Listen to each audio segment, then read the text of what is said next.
శ్రీమాత్రే నమః. ప్రేక్షకులకి ఆ లలితాంబిక అమ్మవారి యొక్క అనుగ్రహం పరిపూర్ణంగా కలగాలని మనస్ఫూర్తిగా కోరుకుంటూ మనం ఈరోజు మార్చి మాసంలో 12 లగ్నాల వారికి ఎటువంటి ఫలితాలు జరగనున్నాయి. సరే, లగ్నం తెలియదు, రాశి నుంచి చూసుకోండి, no problem. But first priority మాత్రం లగ్నానికే ఇవ్వండి.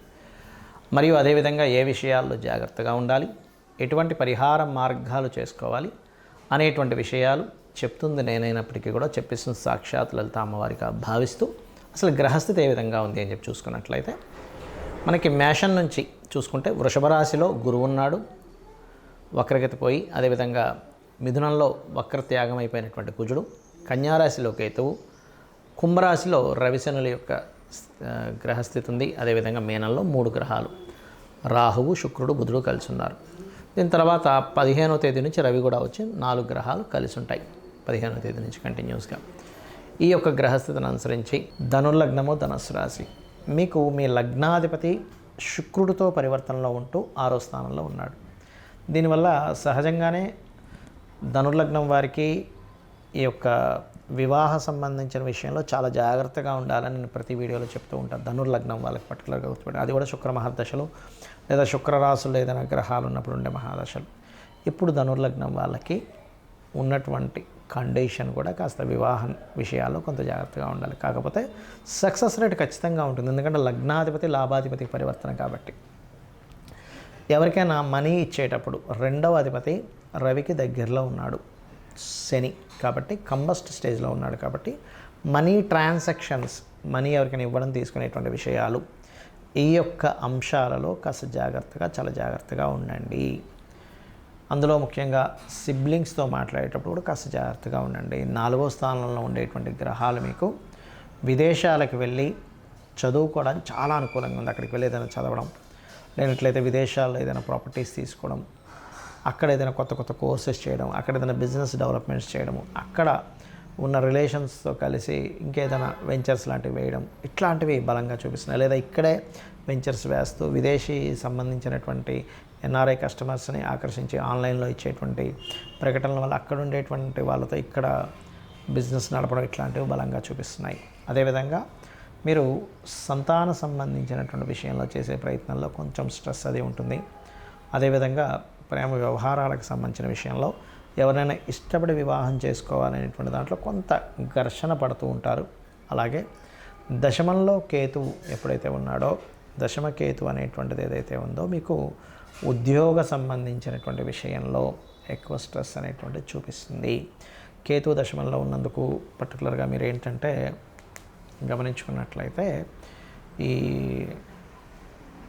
ఉద్యోగ సంబంధించిన విషయంలో కొంత గొడవలు జరగనున్నాయి. ఎందుకంటే ఇక్కడ దశమంలో కేతు ఉండడం, దశమం పైన కుజుడి యొక్క దృష్టి ఉండడం, దశమాధిపతి నీచ పొందడం. అయితే నీచమంగా రాజయోగం కూడా జరిగింది. దీనివల్ల ఏమిటంటే కొన్ని గొడవలు వచ్చి మారిపోవడం వల్ల మళ్ళీ మీకు బాగుంటుంది. అది కూడా చూసుకొని మారాలి. ఏదో ఒక గొడవ వచ్చిందని మానేసి ఇంట్లో కూర్చుంటున్నా అంటే కాదు. బికాజ్ ఆఫ్ ఇక్కడ స్ట్రెస్ యోగాలు ఏర్పడ్డాయి, నీచమంగా రాజయోగాలు ఏర్పడ్డాయి. సో ఇది చాలా కేర్గా చూసుకోవాల్సిన అంశం. అదేవిధంగా కొంత ఏదైనా ఉద్యోగంలో మరీ ఎక్కువ ఇబ్బందులు వస్తున్నాయి అనుకునేటువంటి వారు కాస్త రవి కుజ గ్రహాల దగ్గర, రవి కుజ కేతు గ్రహాల దగ్గర దీపారాధన చేస్తూ ఓం మాణిక్యమకుటాకార జానుద్వై విరాజితాయే నమః అనే నామస్మరణ చేయండి. అన్ని విధాలా మీకు బాగుంటుంది. మరియు గోవులకి క్యారెట్స్, గ్రాసము తినిపిస్తూ ఉండండి. వ్యాపారస్తులకు చాలా అనుకూలంగా ఉంది, అందులో ఎటువంటి ఇబ్బంది లేదు. మరియు 12వ స్థానం మీద గురువు యొక్క దృష్టి ఉన్నందుకు తండ్రి గారి ఆస్తికి సంబంధించిన విషయంలో ఏవైనా చిన్న డిస్టర్బెన్సెస్ ఉన్నా కూడా క్లియర్ అవ్వడం జరుగుతుంది. కొంత 7వ స్థానంలో కుజుడు ఉన్నందుకు జీవిత భాగస్వామితో కొంత ఘర్షణ వాతావరణం చూపిస్తుంది. మరియు మీ యొక్క జీవిత భాగస్వామి పేరు మీద ఏదైనా ప్రాపర్టీస్ తీసుకునేటప్పుడు కూడా కాస్త చూసుకొని తీసుకోమనండి. ఇక మీరు చేయవలసిన దేవతారాధన లక్ష్మీ నరసింహస్వామి యొక్క ఆరాధన చేయండి. అన్ని విధాలా మీకు బాగుంటుంది. ఈ మార్చి మాస ఫలితాలు అయిపోయిన తర్వాత మనకి నూతన సంవత్సరం రాబోతుంది, విశ్వవసు నామ సంవత్సరం. ఇప్పటి నుంచే చెప్తున్నాను, అసలు విశ్వవసు నామ సంవత్సరంలో అయినా మీరు కంప్లీట్గా సక్సెస్ అవ్వాలంటే ఎటువంటి జాగ్రత్తలు తీసుకుంటే ఎవరైనా సరే, అంటే ఏ లగ్నంలో పుట్టినా, ఎటువంటి నక్షత్రంలో పుట్టినా, ఎటువంటి గ్రహస్థితులు ఎలా ఉన్నా సరే, ఇప్పుడు నేను చెప్పబోయేది మీకు ఫైనాన్షియల్గా పేరు ప్రఖ్యాతుల పరంగా మీరు అనుకున్నటువంటి సంకల్పం ఏదైనా, మీ డిజైర్ ఏదన్నా సరే నెరవేరడానికి ఇప్పుడు నేను మీకు ఒక ఆస్ట్రాలజీలో ఉండేటువంటి ఒక సీక్రెట్ చెప్తున్నాను. అది కనుక పాటించగలిగితే అద్భుతంగా మీరు చేరుకోగలుగుతారు. ఒకటే గుర్తుపెట్టుకోండి, మనము ఎందుకు ఇంత ఇబ్బందులు పడుతున్నాము, ఆస్ట్రాలజీ మనకేం చెప్తుందంటే వెరీ క్లియర్లీ మనం ఇప్పుడున్నటువంటి ప్రజెంట్ కండిషన్లో ఉండే నిర్ణయం ఒకటి, రాంగ్ డెసిషన్స్. ఓకే, అంటే రాంగ్ టైంలో మనం ఏదో ఎక్స్పెక్ట్ చేస్తూ ఉంటాం. సిచ్యువేషన్స్ ఒక దగ్గర ఒక రకంగా ఉన్నప్పుడు ఇంకోటి మనం ఆలోచిస్తూ ఉంటాం. అదొకటి మెయిన్. అది దానికి ఏంటి కారణం అంటే పంచమ స్థానము అంటారు, 5th లార్డ్. అదేవిధంగా రెండవది ఏంటంటే పూర్వజన్మల్లో మనం చేసిన కర్మ మనల్ని వెంటాడుతూ ఉంటుంది.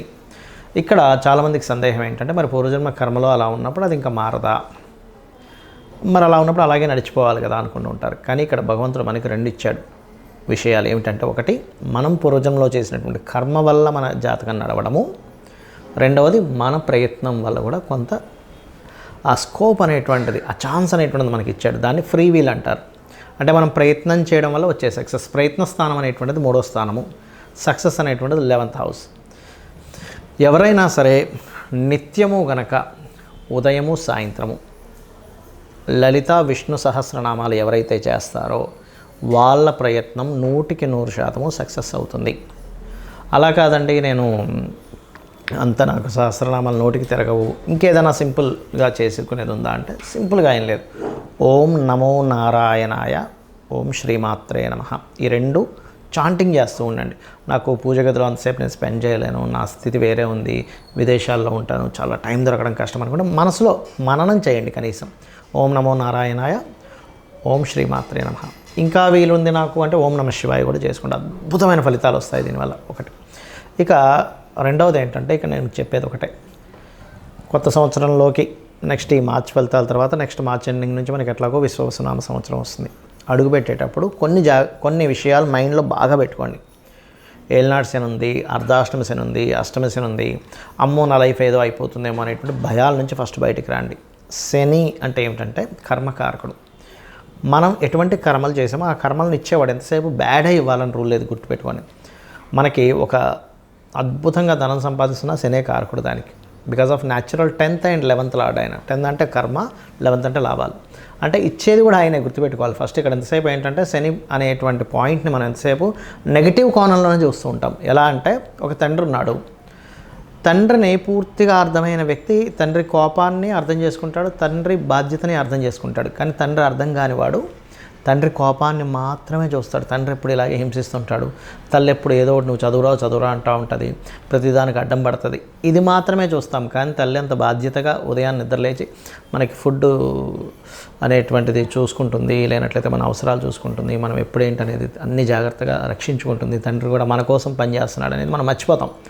ఎంతసేపు ఆయన కోపడుతున్నాడు, నేను ఖాళీగా కనిపిస్తే ఏదో ఒకటి అంటున్నాడు అనేది చూస్తాం. అలాగే శని విషయంలో కూడా ఇదే రాంగ్ జరుగుతుంది అందరికీ కూడా. ఏంటంటే శని అనగా నమ్మో వెళ్ళినాడు శని, ఏం చేయాలి గజగజ ఉనికిపోవడం, ఇది కాదు.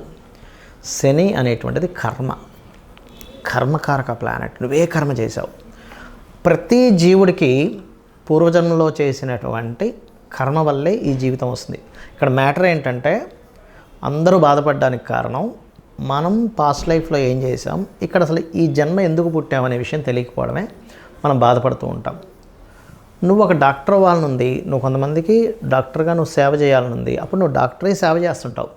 లేదా ఒక ఇంజనీర్ అవ్వాలనుంది, లేకపోతే ఒక మంచి టిఫిన్ సెంటర్ పెట్టాలనుంది, లేనట్లయితే ఇంకోటి ఏదో అవ్వాలనుంది. మనం ఏం చేస్తున్నామంటే అసలు ఏం అవ్వాలనుంది, ఎందుకు పుట్టామనే విషయం మర్చిపోయి ఆ పుట్టిన విషయాన్ని, అది జరుగుతున్న అంశాన్ని ఎంజాయ్ చేయడం మానేసి అది అవ్వలేకపోయాను ఇది అయిపోయానని చెప్పి బాధపడుతూ ఉంటాం. కానీ నువ్వు పుట్టింది ఫలానాది అవ్వడానికి.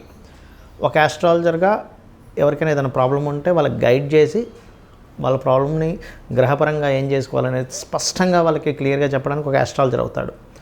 అదేవిధంగా ఒక డాక్టర్ ఆ రోగాన్ని నివారించడానికి ఒక డాక్టర్ అవుతాడు. ఒక ఇంజనీర్ చక్కటి బ్రిడ్జెస్ లేకపోతే ఇల్లు కట్టుకోవడానికి ఇంజనీర్ అవుతాడు. అంటే అది కర్మ. అయితే ఈ జన్మని మనం ఎంతసేపు ఈ యొక్క జన్మచక్రంలో తిరగడమే కాకుండా పర్టికులర్గా ప్రతి వ్యక్తి కూడా 3 విషయాలు ఖచ్చితంగా పాటించినట్లయితే ఈ జన్మచక్రం నుంచి కూడా బయటపడతారు. ఏమిటది అంటే నిత్యం లలిత సూర్య ఉపాసన చేయడము, పెద్దల్ని సేవించడము, ఇంట్లో పితృదేవతలను సేవించడము, ఏదైనా ఆలయాలకు వెళ్ళి సేవ చేయడం. ఇవి చేస్తూ గోసేవ కనుక చేయగలిగితే, ముఖ్యంగా మీకు ఎటువంటి శని దోషాలు ఉన్నా, లేనట్లయితే ఎటువంటి కాలసర్ప దోషాలు ఉన్నా, లేకపోతే మీ గ్రహస్థితిలో ఎంత దారుణమైన స్థితి ఉన్నా, అంటే కొంతమంది అంటుంటారు ఏమండి నాకు అసలు రూపాయి పుట్టట్లేదు, చాలా ప్రాబ్లమాటిక్గా ఉన్నాను, అని అనుకునే వారికి నేను చెప్పేది ఒకటే, ఏమిటంటే నిత్యము పూజ చేయండి. నిత్యము పూజ చేయండి, డైలీ మార్నింగ్ ఈవినింగ్. ఏమంటే మాకు అది సరిపోవట్లేదు, నిత్యం పూజ చేస్తున్నాను, ఒక యంత్రం పెట్టుకోండి చక్కగా. ఆ యంత్రాన్ని ఒక రాగిదాంతో చేస్తారు. ఆ యంత్రానికి ఏంటంటే జలావాసము, పుష్పవాసము, ధాన్యవాసం చేసి దానికి శక్తిని చేకూర్చి దానికి జపం చేసి ఇస్తారు. యాక్చువల్గా అది ఇస్తుంటారు, కొంతమంది అడిగినప్పుడు నేను కూడా ఏర్పాటు చేశాను. బట్ ఏంటంటే మీరు ఎక్కడైనా కూడా తీసుకోవచ్చు అది. అయితే ఇక్కడ ఏంటంటే దాన్ని కనుక చేయగలిగితే ఇంకొంచెం స్ట్రెంత్ పెరుగుతుంది మీకు.